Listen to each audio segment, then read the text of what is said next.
plays Gladys's Comedy Room all the time. Let's hear it for Steve Ballo.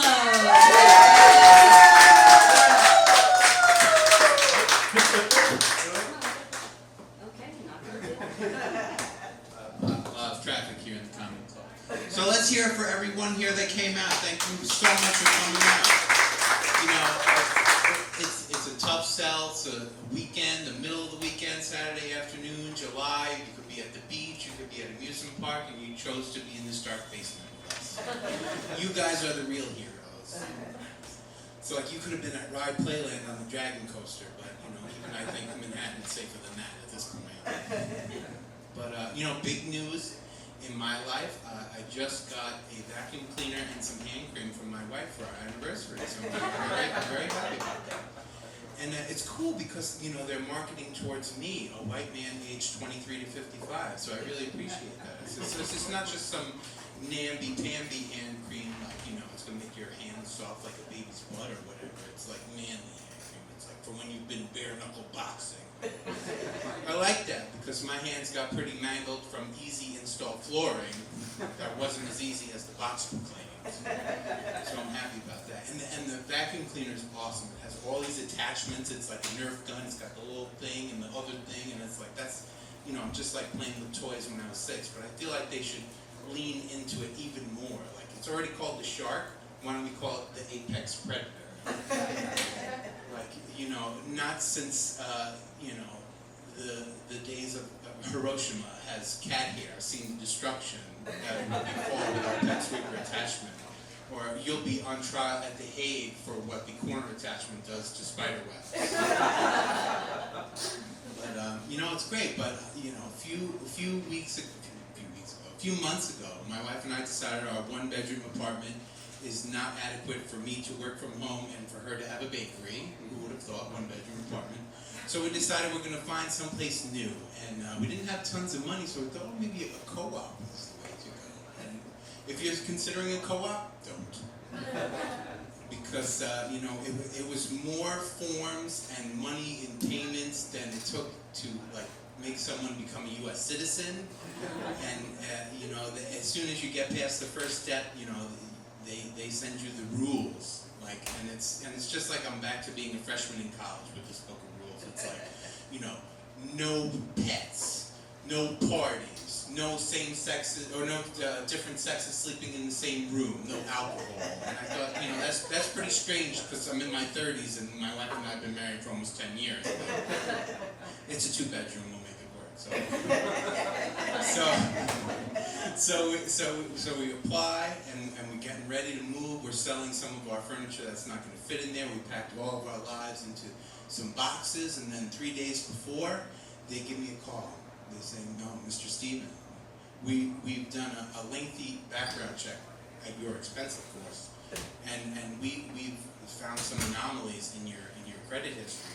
We've seen that you've been dabbling a lot in cryptocurrency, and we just can't make hide nor hair of giving you this call. And I said, cryptocurrency? He said, I don't know anything about those bits or doggies or whatever those coins are. I don't do any of that. And they said, no. We've gotten the word back that you have hundreds of dollars of unused Kohl's cash. Your CVS extra care bucks is all fucked up. And legally, we're not allowed to tell you what Stop and Shop's digital clipless coupons told us about you. Now the worst is those Stop and Shop coupons because they tempt you, but you need at least a doctorate in computer science to save that 50 cents on 7 bottles of caffeine-free Diet Coke. But, you know, so with that terrible news of being denied housing at the last minute, we were back on the market. And anybody who's, you know, tried to find a new apartment or a new house will tell you that it is pretty terrible now. And when we were on, it was specifically terrible because it was January. And there's nothing more fun than traipsing through a strange backyard in the dark, looking for a key under a rock like Indiana Jones. But you have to go because you can't just go based on the pictures on Zillow because, you know, it's like they took all the pictures and they just had like 5 minutes to get them up. Like, all the houses for sale, we got to get the pictures up. We'll take 8 pictures of the parking lot. You know, you see where a car parks, that's it. Okay, we're we're set. Okay, we got the deck here, we got an old grill that'll be thrown away. Let's show 3 pictures of it, okay? Now, pictures of the deck, it's broken down, but let's make it look like that's not the case. Okay, good. Now we're in the kitchen. Can't tell if that's a dishwasher or a microwave, so, that's great. We got the ugliest carpet you've ever seen. Okay, great. Oh, a very large stain on the wall, feature. And then the next few, just existential dread, horrors from another dimension. You look closely. Oh, that's the second bathroom we're talking about. Then the next few pictures, modern art. Like, I can really get the feel and I get emotions from this, but is this the downstairs? So, but that's how it was. So like, the dumps and everything, they stick on the market. Like, I swear to God, my wife and I went to see a place, and there must have been blood on the carpet. A regular person would say, oh, it's probably paint. There's no way it was blood. But if you saw this place, you would swear that there hasn't been fresh paint in here since the Clinton administration. So like, you gotta look, and there's dumps, and then it's just like the things come up so quick. It's like back when I was young and we wanted to get concert tickets, like there was the time they went on sale and you press and refresh on that and you want to get this good ticket. That's what I'm doing with Zillow. Refresh.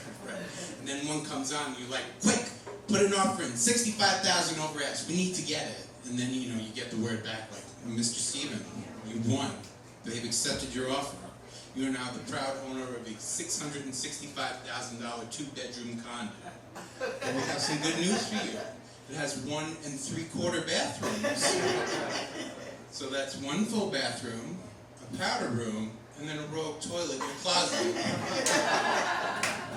But, thank God we finally found a good place and we moved. So it was like, it was such a relief. And then, I got to gather every dollar and every cent I have in the world together and get ready for the closing. And everyone's telling me, it's going to get the key. You're going to get that moment where you get the key and it's all going to seem worth it. And then, we're at the closing. Everyone's getting checks. The lawyer's getting checks. This guy's getting checks. This checks. Okay, every dollar I have is gone, and it comes time for it. I'm looking at the owner. We're looking at each other. It's coming down. It's coming to that moment. He gets ready. He takes it out. Hands to me the instructions for the pin pad. There is no key. It's all vanilla. You get no key. So I was totally disheartened in that moment. Like, okay, I'll read the instructions and it'll give me that same feeling of the key. All the people who gave me keychains as gifts, they'll feel like assholes when I put the instructions on the keychain. But no, it got better. I got a little bit of relief because, he dug out, he pulled out the tiniest little mailbox key. So, yay, I got some key. Fortunately, they didn't tell me where the mailboxes were. And it took me about 2 weeks in this new house before I figured out, okay, they're there. So I went. So we're in unit number 13. And of course, there are 12 mailboxes. So, all the people sending well wishes and bills, you'll have to wait. And, that's, they gave me the lights, but, everyone's, I got a good set, and thanks everyone for coming. I appreciate it.